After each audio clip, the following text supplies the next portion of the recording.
विनाश का रिमोट यही छिपा है।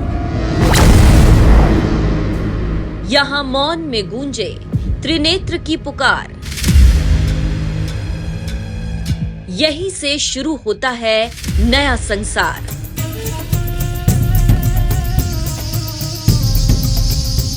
यही शिव की आध्यात्मिक भूमि महान।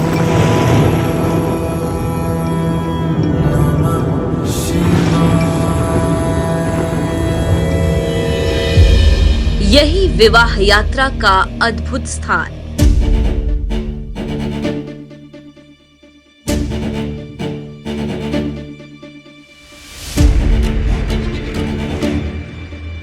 तो टीम बीइंग घुमक्कड़ जा रही है उसी रहस्यमयी जहान, जहां ना समय का बंधन है, ना मरण की रेखा। उस दिव्य पर्वत का नाम है आदि कैलाश।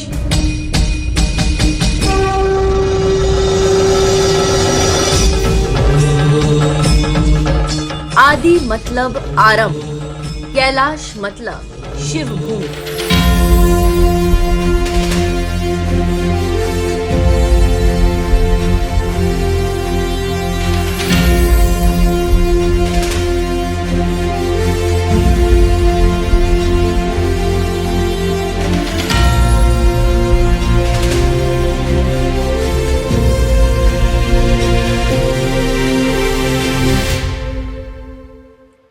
आदि कैलाश को आदिकाल से ऋषि मुनियों ने शक्ति और आध्यात्म का केंद्र माना।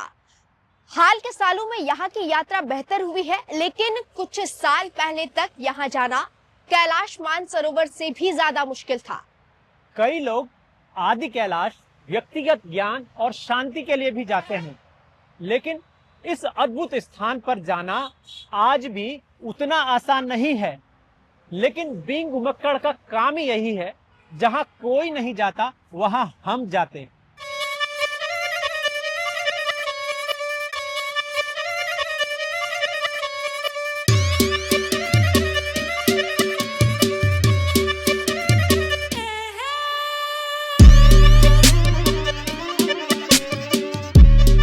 हिंदू मान्यताओं के मुताबिक वो हिम पर्वत आदि कैलाश ही है, जहां से सब कुछ शुरू होता है।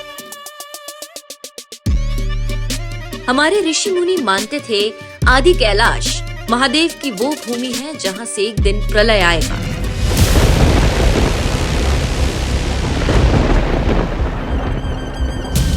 जहां से एक दिन नई सृष्टि का आरंभ होगा।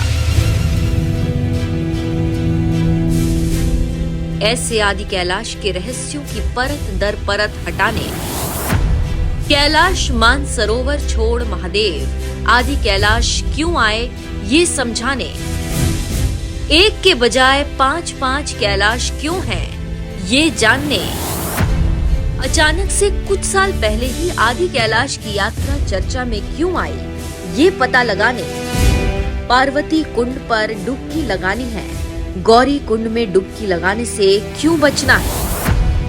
ऐसे हर सवाल के उत्तर आपको देने के लिए टीम बीइंग घुमक्कड़ ने अपनी यात्रा शुरू की दिल्ली से। टीम के पास 2 विकल्प थे, एक वाया काठगोदाम अल्मोड़ा होते हुए उत्तराखंड के शहर पिथौरागढ़ पहुंचा जाए। हमने दूसरा रास्ता चुना वाया टनकपुर होते हुए। वो इसलिए क्योंकि टनकपुर से बढ़िया रोड नेटवर्क है और यहीं से ऑल वेदर रोड शुरू होता है, जिसने घुमक्कड़ों को टनकपुर, स्वाला गांव, चंपावत, लोखा घाट और घाट होते हुए पिथौरागढ़ लगभग 10 घंटे में पहुंचा दिया। ये रात पिथौरागढ़ के नाम रही। टीम बीइंग घुमक्कड़ ने शहर से 10 किलोमीटर दूर छेड़ा गांव के अरनिया रिजॉर्ट में रात बिताई। पिथौरागढ़ चंद और कत्यूरी राजाओं की भूमि रही। प्राकृतिक रूप से सुंदर होने के चलते इसे मिनी कश्मीर की संज्ञा भी दी गई। ऐसी सोर घाटी से सुबह सुबह टीम घुमक्कड़ आदि कैलाश पर्वत की ओर बढ़ चली। यहाँ से महादेव का दिव्य स्थान आदि कैलाश लगभग 190 किलोमीटर दूर है। अभी हम उस जगह पर पहुंच गए हैं जहां से 3 रास्ते हैं। एक रास्ता पिथौरागढ़, दूसरा धारचूला और तीसरा अस्कोट। अभी हम बात अस्कोट की करेंगे, जो कि मृग वन अभ्यारण्य के लिए फेमस है। इसके अलावा अस्कोट कत्यूरी वंश के राजाओं के लिए भी बहुत प्रसिद्ध है। अस्कोट में कत्यूरी वंश के राजाओं की एक शाखा हुआ करती थी। तो अब हम इस रास्ते से, जो ये वाला रोड जा रहा है, इस रोड से हम आदि कैलाश की ओर बढ़ेंगे।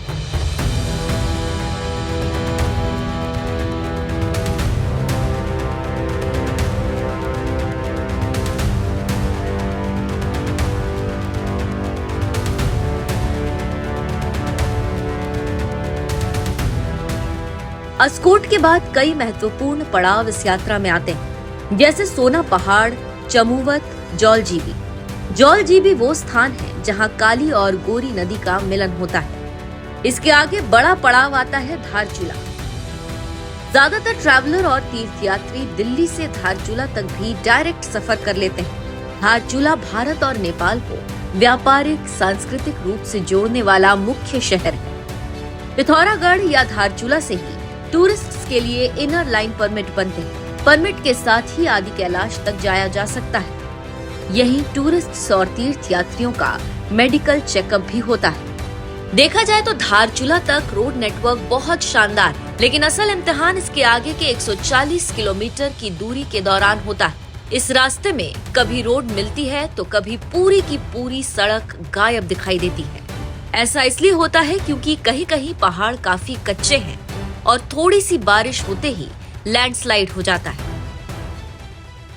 जब हम टनकपुर से पिथौरागढ़ और पिथौरागढ़ से धारचूला की तरफ आते हैं, जिस सड़क से आते हैं, यात्रा करते हैं, वो सड़क ऑल वेदर रोड है और ये सड़क बहुत ही अच्छी है। आपको यात्रा अपनी बहुत सुगम लगेगी और बीच बीच में यहाँ पर आपको काली नदी के दर्शन भी होंगे और साथ में नेपाल बॉर्डर भी आपको मिलेगा। लेकिन इससे आगे, यानी धारचूला से आगे जब हम बढ़ते हैं तो कई जगह पर रोड टूटी फूटी है। आपको जैसे दिखाई देगा पीछे काम चल रहा है और पूरा पत्थर पहाड़ रास्ते में आ जाते हैं। ऐसे बहुत सारे पैचेस हैं जहां पर सड़क खराब है, लेकिन बीआरओ लगातार काम करती रहती है और आदि कैलाश का जो यात्रा है, जो सफर है और जो धर्म यात्रा है, उसको सुगम बनाती है। तो आप लोग जब भी इस यात्रा पर निकलें तो अच्छी तरह पूरी तैयारी के साथ निकलें, जैसे बीइंग घुमक्कड़ की टीम निकली है।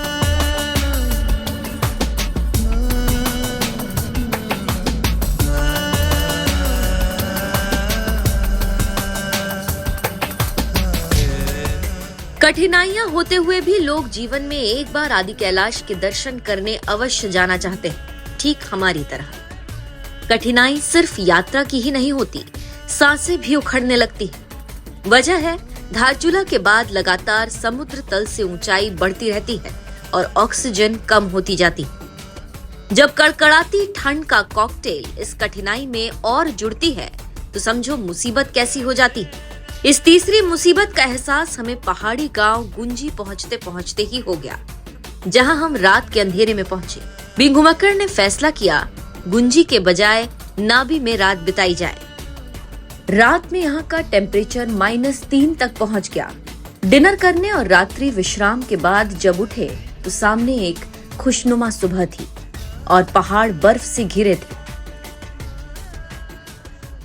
आदि कैलाश के लोगों को अब ये नहीं कहना पड़ता कि अतिथि अब कब आओगे, क्योंकि अतिथि यहाँ 6 महीने रहते हैं और कल हम भी यहाँ पहुंचे और अतिथि होम स्टे में रहे। यहाँ से लगभग 3 किलोमीटर पहले एक गांव पड़ता है गुंजी और उसके बाद ये गांव पड़ता है नाबी, और कल रात हमने भी यहीं नाबी में रुकने का प्लान बनाया और यहीं पर रुके। नाबी लगभग 12,000 फीट की ऊंचाई पर है और जब हम यहाँ पर पहुँचे तो यहाँ के स्थानीय ने जो हमें बताया वो काफ़ी इंटरेस्टिंग है और वो है नाबी का मतलब। कहते हैं कि ना मतलब 5 और बी मतलब पहाड़ियाँ, यानी कि ये नाबी गांव चारों तरफ पहाड़ियों से ढका हुआ है। और इसके आगे की जो बात है वो और इंटरेस्टिंग है। 6 महीने इस पूरे इलाके में काफ़ी बर्फ रहती है, लगभग 8 से 10 फीट। अभी भी आप जब देख रहे होंगे तो आसपास की चोटियों में आपको ज़्यादातर में बर्फ ही बर्फ नज़र आएगी। और ये अभी हम अक्टूबर महीने में यहाँ पर ये सब शूट कर रहे हैं और पूरी यात्रा कर रहे हैं। अभी कुछ पहाड़ियाँ छूटी हुई हैं, लेकिन मिड नवंबर आते आते ये सारे इलाके बर्फ से लद जाएंगे और जहाँ पर अभी हम खड़े हैं यहाँ पर भी 8 से 10 फीट तक बर्फबारी होगी। जैसे अभी सपना ने बताया कि ये नाभी गांव है, इससे पहले गुंजी पड़ता था। और आप यहाँ से आप मेरे पीछे देखेंगे तो वो नेपच्यू गांव है। तो ऐसे दुर्लभ और बहुत ही इंटीरियर में लोगों का यहाँ पर जीवन है, और ऐसे कठिन परिस्थिति में भी ये लोग यहाँ पर अतिथियों का सम्मान करना नहीं भूलते। और नमस्कार है प्रधानमंत्री और उनके विजन को कि उनकी एक यात्रा के बाद 2023 में ये पूरा स्थान गुलजार हो गया है। अब सभी लोग यहाँ पर कहते हैं अतिथि आइए, हम आपके स्वागत के लिए तैयार हैं।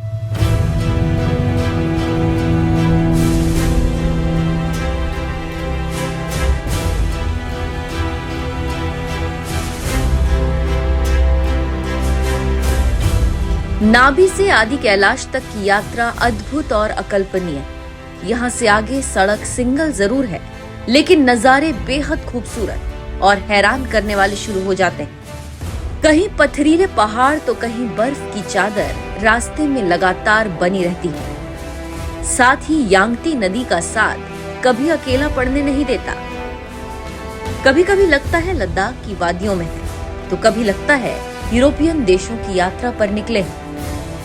हर एक मोड़, हर नया किलोमीटर हर किसी को महादेव की महिमा के प्रति और भी आसक्त बनाता जाता है। कुटी विलेज में इस वक्त हम लोग मौजूद हैं और यहाँ से अभी लगभग हमें 18 किलोमीटर का रास्ता तय करना है। लेकिन उससे पहले अगर यहाँ की सुंदरता के बारे में आपको बता दूं तो देखिए, चारों तरफ आपको ये वैली नज़र आएगी, ये बर्फ़ से ढके पहाड़ आपको नज़र आएंगे, जो कि सांस्कृतिक दृष्टि से, आध्यात्मिक दृष्टि से काफ़ी ज़्यादा महत्वपूर्ण हो जाता है। और ख़ास करके सामरिक दृष्टिकोण से ये रूट, ये रास्ता, ये विलेज और ये वैली बहुत ज़्यादा महत्वपूर्ण है। इस पूरे रास्ते में आपको हॉट मिक्स रोड नजर आएगी जो बीआरओ बनाती है। साथ ही मैं आपको इस जगह के बारे में कुछ और एक्स्ट्रा इन्फॉर्मेशन दे दूं। ये जो कुटी विलेज है, कुटी विलेज के लोग यहाँ से निकलकर कुटियाल कहलाते हैं। कुदरत का एक करिश्मा देखिए, जिस इलाके में आप जिस जगह पर ज़्यादा धूप पड़ती होगी तो वहाँ पर आपको कोरे और एकदम खाली पहाड़ नजर आएंगे, और जिस जगह पर धूप कम पड़ती है वहाँ पर आप देखेंगे कि वहाँ पर बर्फ से लदे पहाड़ नजर आएंगे। लेकिन ये स्थिति हमेशा नहीं रहती।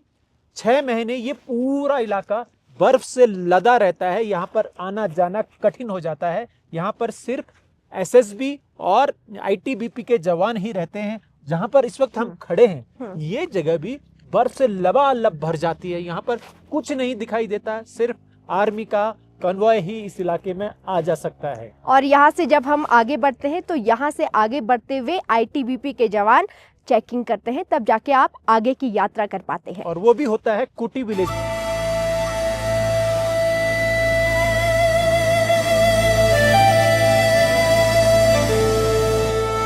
बिना परमिट के कुटी गांव से आगे आईटीबीपी किसी को नहीं जाने देती। कुटी गांव को लेकर द्वापर युग से जुड़ी कई मान्यताएं भी हैं। ऐसा माना जाता है कि पांडव स्वर्गारोहण यात्रा के दौरान कुछ वक्त कुटी गांव में रुके। कुछ लोग कहते हैं वो अज्ञातवास में यहाँ भी रहे। कहा जाता है कुंती पुत्रों से जुड़ा होने के चलते ही इस गांव का नाम कुटी पड़ गया। इस गांव में एक छोटा खंडहर है जिसे खर कहा जाता है। स्थानीय किंवदंती है कि ये पांडवों का महल हुआ करता था। हालांकि तथ्य ये भी कहता है कि पहाड़ों में कई गांव के नाम वहां रहने वाले लोगों के सरनेम के हिसाब से भी तय होते रहे। जैसे गुंजी के लोग गुंजियाल कहलाए, नेपच्यू के लोग नेपचियाल, ठीक इसी तरह कुटी के लोग कोटियाल। वैसे मान्यताओं और विश्वास के इतर ये सच है कि कुटी गांव है बहुत खूबसूरत। ये आखिरी गांव है जहां पर खेती होती है। ये पूरा रूट चीन की चालाकियों को देखते हुए भी बहुत महत्वपूर्ण है। सेना हो या बॉर्डर रोड ऑर्गेनाइजेशन, इस इलाके में कभी कोई चांस नहीं लेता। साल भर सड़क निर्माण को दुरुस्त किया जाता है। साथ ही गश्त और हथियारों से पूरे इलाके को लैस रखा जाता है। कुटी से आगे बढ़ते ही बर्फीले पहाड़ और करीब आते रहते हैं। आदि कैलाश की पड़ोसी चोटियां भी अब खुलकर सामने आ जाती हैं। जैसे ही यहाँ से कुछ किलोमीटर आगे बढ़ते हैं, आईटीबीपी की जोलिंगकोंग पोस्ट आ जाती है। अब यहाँ समुद्र तल से ऊंचाई 14,000 फीट से ज्यादा हो जाती है। यानी जरा भी अनफिट इंसान को यहाँ सांस लेने में दिक्कत होगी। 14,000 से भी ज्यादा फीट की ऊंचाई पर इस वक्त हम लोग पहुंच गए हैं, जहां पर जॉलीकॉन्ग पोस्ट कहा जाता है और यहां पर आईटीबीपी के जवान तैनात रहते हैं। यहां पर हमारी गाड़ियों की चेकिंग की जाती है, पास की चेकिंग की जाती है, उसके बाद आगे की यात्रा होती है। लेकिन उससे पहले यहाँ पर आपको दिखा दूं कि अगर सामने आप देखेंगे तो 5 पांडव पर्वत आपको दिखाई देंगे, 1, 2, 3, 4 और 5, यानी कि इन्हें 5 पांडवों का प्रतीक माना जाता है। इसके अलावा आपको एक और खास चीज़ दिखा दूं कि यहाँ पर ठीक सामने पार्वती मुकुट पर्वत भी मौजूद है, जिसके दर्शन करना वास्तव में एक अलग अनुभूति देता है। इसके अलावा जिस चीज के लिए आए हैं, जिनके दर्शन करने के लिए हम यहाँ पर पहुंचे हैं, यानी आदि कैलाश, जिनके दर्शन करने के लिए हम जाएंगे तो उसके नजदीक, लेकिन वो भी यहाँ पर से दिखते हैं, इस पोस्ट से दिखते हैं आईटीबीपी की। तो वो आप सामने देखिए, आपकी आस्था का पहला चरण, ये सामने आप देखिए एक डिजाइनदार आदि कैलाश। आगे जाकर देगी आदि कैलाश क्यों प्रसिद्ध है, इसका पौराणिक, इसका सांस्कृतिक, इसका आध्यात्मिक महत्व क्यों है, ये जानकारी हम उस जगह पर आपको जाकर देंगे।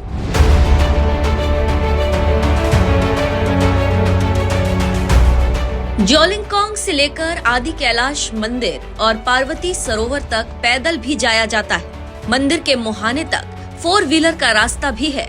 हालांकि वहां तक गाड़ियां ले जाने की सभी को अनुमति नहीं होती। ज्यादातर लोग इसी जगह 4 व्हीलर पार्क करके यहां से पैदल रवाना हो जाते हैं। यहां से आदि कैलाश मंदिर तक पहुंचने के 2 रास्ते हैं। पहला पहाड़ी पर चढ़कर, जो करीब 1.5 से 2 किलोमीटर दूर है। दूसरा 4 व्हीलर के रास्ते से गुजरते हुए। आप कभी आए तो जो मौसम के हिसाब से अनुकूल हो वो रास्ता चुने। हम अपनी गाड़ियां पार्वती सरोवर के नजदीक तक ले जाने में कामयाब हो गए और यहाँ उतरते ही जो कुछ देखा वो वाकई आध्यात्मिक ऊर्जा से भरा हुआ था। तो आखिरकार वो पल आ गया जिसका हम सभी को इंतजार था। ठीक मेरे सामने आप देखिए आदि कैलाश के दर्शन हमें हो रहे हैं। आप सामने देखिए, दर्शन मात्र से ही जो थकान थी, जितने किलोमीटर का सफर करके हम लोग यहाँ पहुंचे, वो थकान 1 मिनट में खत्म हो गई। साथ ही जब आप इस तरफ देखेंगे तो वहां पर पार्वती मुकुट पर्वत आपको नजर आएगा, उसके भी दर्शन हम लोग कर रहे हैं और यहाँ पे एक अलग एक्सपीरियंस, एक अलग अनुभूति हमें हो रही है। और ठीक, और अगर आप सामने एक की तरफ देखेंगे तो वहां पर भी आपको 5 पर्वत दिखेंगे, जिन्हें कहा जाता है 5 पांडव। इसके अलावा और भी बहुत कुछ है यहाँ पर देखने के लिए, क्योंकि हम अपने एक अंतिम पड़ाव पर पहुंच चुके हैं। तो यहाँ पर आप जो हमारे बाईं तरफ देखेंगे तो आप देखिए ये पार्वती सरोवर है। पार्वती सरोवर के नजदीक आपको लेकर जाएंगे, लेकिन अभी आपको बता देते हैं कि हम कहाँ पहुंच चुके हैं। ये पार्वती सरोवर है। इसके अलावा एक गौरी कुंड है, वहां भी हम आपको लेकर चलेंगे, वो उस दिशा में है। ठीक आदि कैलाश के नीचे महादेव की दर्शन जहां पर होते हैं, बिल्कुल महादेव जहां पर दिख रहे हैं, उसकी जड़ में गौरी कुंड है। वहां पर जाने की कोशिश करेंगे। वहां पर पैदल जाया जाता है और यहाँ पर सरोवर में लोग डुबकी लगाते हैं। यही वो पाथ है जहां पर 2023 में नरेंद्र मोदी जी आए थे और जिसके बाद ये स्थान बहुत लोकप्रिय हो गया और यहाँ पर आकर शांति, सुकून, एक जो आध्यात्म वाली फीलिंग है वो आ जाती है। तो सभी लोग यहाँ पर आते हैं और पीछे आप जो देख रहे हैं वो महादेव का एक मंदिर का निर्माण किया गया है।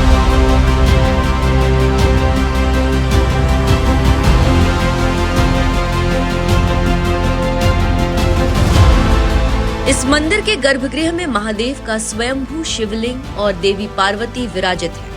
तो बाहर हाल के दिनों में एक विशालकाय शिवलिंग और नंदी की प्रतिमा स्थापित की गई। मंदिर के अंदर तीर्थयात्री और टूरिस्ट दोनों पूजा अर्चना करने जरूर जाते हैं। मंदिर में देवी पार्वती को श्रृंगार का सामान और साड़ी, तो भोलेनाथ को धोती चढ़ाने की परंपरा है। मंदिर के पुजारी को यहाँ डांगर कहते हैं। स्कंद पुराण के मुताबिक आदि कैलाश को शिव पार्वती का धाम कहा गया है और यही वो जगह है जहाँ माता पार्वती ने भगवान शिव का कई वर्षों तक ध्यान किया था। मंदिर के समीप सरोवर में ही माता पार्वती ने स्नान किया, इसलिए इस झील का नाम पार्वती सरोवर पड़ गया। सरोवर का जल काफी पवित्र माना जाता है और हर प्रकार के चर्म रोग का निवारक भी कहा जाता है, इसलिए श्रद्धालु इस झील में स्नान करते हैं। ऐसा भी कहा जाता है, जब शिव पार्वती त्रिगुणी नारायण मंदिर में विवाह के बाद कैलाश पर्वत की ओर लौट रहे थे, तो कुछ वक्त पूरी बारात आदि कैलाश के इसी स्थान पर आकर रुकी। हालांकि मंदिर के डांगर गोपाल सिंह कुटियाल ने बी घुमक्कड़ को बताया कि ये स्थान शिव पार्वती के विवाह का पड़ाव नहीं, बल्कि विवाह स्थल है। तो कैलाश का ये मान्यता है कि माँ पार्वती ने पार्वती कुंड में स्नान किया था यहाँ पे, तब जाकर यहाँ पे स्नान करने के बाद, मुकुट उतारने के बाद, स्नान पूरी होने के बाद स्वयंभू जो शिवलिंग है, माँ पार्वती पूजा में बैठी हुई थी, भोलेनाथ कैलाश पे ध्यान पे बैठे हुए थे। जब उनकी ध्यान पूरी होने के बाद उनकी नज़र मिलती है माँ पार्वती से, तब जाकर उनकी यहाँ पे शादी हुई, ये मान्यता है। ओम नमः शिवाय।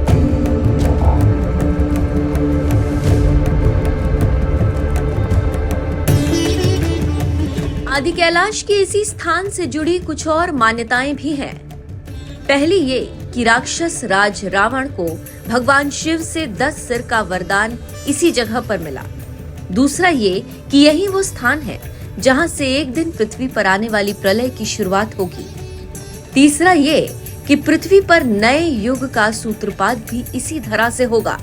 चौथा ये कि महादेव ने इसी पवित्र पर्वत पर वर्षों ध्यान और योग साधना की, इसलिए उन्हें आदि योगी कहा गया। पांचवी मान्यता ये है कि महादेव ने तांडव नृत्य इसी पवित्र स्थान पर किया। हालांकि पांचवी बात को मंदिर के डांगर गोपाल सिंह कुटियाल ने मानने से इनकार कर दिया। नहीं, ऐसे कुछ नहीं है, तांडव कुछ नहीं किया। यहाँ पे तपस्या में, यहाँ पे बिल्कुल ही शांत माहौल पे रहे वो लोग यहाँ। ओम नमः शिवाय।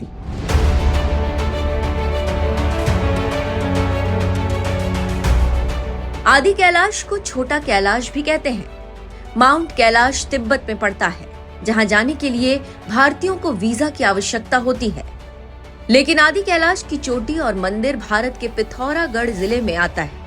मंदिर लगभग 15,000 फीट की ऊंचाई पर, तो इसकी चोटी करीब 19,505 फीट की ऊंचाई पर है। यहाँ आने के लिए भारतीयों को परमिट के अलावा किसी डॉक्यूमेंट की जरूरत नहीं। पंच कैलाश में शामिल माउंट कैलाश यानी कैलाश पर्वत पहले स्थान पर माना गया है। आदि कैलाश दूसरे स्थान पर है, जो माउंट कैलाश का प्रतिरूप दिखता है। तीसरे, चौथे और पांचवें स्थान पर श्रीखंड कैलाश, किन्नौर कैलाश और मणिमहेश कैलाश आते हैं। ये तीनों हिमाचल प्रदेश में स्थित हैं। मान्यताओं के मुताबिक शिव पार्वती कैलाश पर्वत पर ही रहते हैं, लेकिन लोग ये भी मानते हैं ये पांचों पर्वत शिव के पवित्र स्थान हैं। आदि कैलाश आध्यात्म और साधना के लिए पहचान रखता है। वैसे ही बाकी के चारों कैलाश अलग अलग भावनाओं के लिए जाने जाते हैं। तिब्बत के साथ ही कैलाश मानसरोवर तीर्थ पर चीन ने 1962 में कब्जा कर लिया था। तब से कई बार यहाँ की यात्रा रोकी जाती रही है। चीन के साथ तनातनी और कोरोना काल के बाद साल 2025 में कैलाश मानसरोवर की यात्रा दोबारा शुरू हुई है। सदियों से आदि कैलाश भी कैलाश मानसरोवर की तरह प्रसिद्ध रहा। उत्तराखंड में कत्यूरी और चंद राजा तिब्बत के साथ व्यापार के लिए इसी रूट का इस्तेमाल किया करते थे। लेकिन 1962 के युद्ध के बाद इस व्यापारी मार्ग पर भी पाबंदियां लगी और आदि कैलाश की धार्मिक यात्रा भी कई वर्षों तक बंद रही। रास्ते सुगम न होने के कारण आदि कैलाश का ट्रैक हमेशा कठिन माना गया। यहाँ की यात्रा दिनों में नहीं, महीनों में पूरी होती थी। कुछ साल पहले ही गुंजी, नबी, कुटी और फिर जोलिंगकोंग तक रोड नेटवर्क बन सका है। देखा जाए तो आदि कैलाश से तिब्बत की सीमा ज्यादा दूर नहीं है। यहाँ बॉर्डर पड़ता है तिब्बत, मंगशा और लिम्पिया, और मंगशा पे चढ़ोगे तो आपको वो कैलाश और ये कैलाश दोनों आमने सामने यूं दिखते हैं यहाँ पे।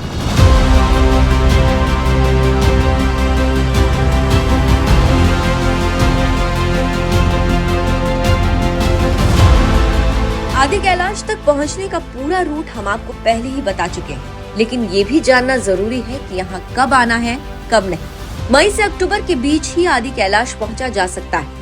मई, जून और सितंबर, अक्टूबर आदि कैलाश पहुंचने के लिए श्रेष्ठ समय है। आदि कैलाश काफी ऊंचाई पर है। यहाँ ऑक्सीजन की कमी हो जाती है, इसीलिए स्वस्थ व्यक्ति ही यहाँ पहुँचे। साथ ही गर्म कपड़े, कैप, ग्लव्स, जरूरी चीजें इस ट्रिप के दौरान अपने लगेज में जरूर रखें। साल 2023 में प्रधानमंत्री नरेंद्र मोदी ने आदि कैलाश की यात्रा की। तब से यहाँ हर साल श्रद्धालु और पर्यटकों की संख्या बढ़ती जा रही है।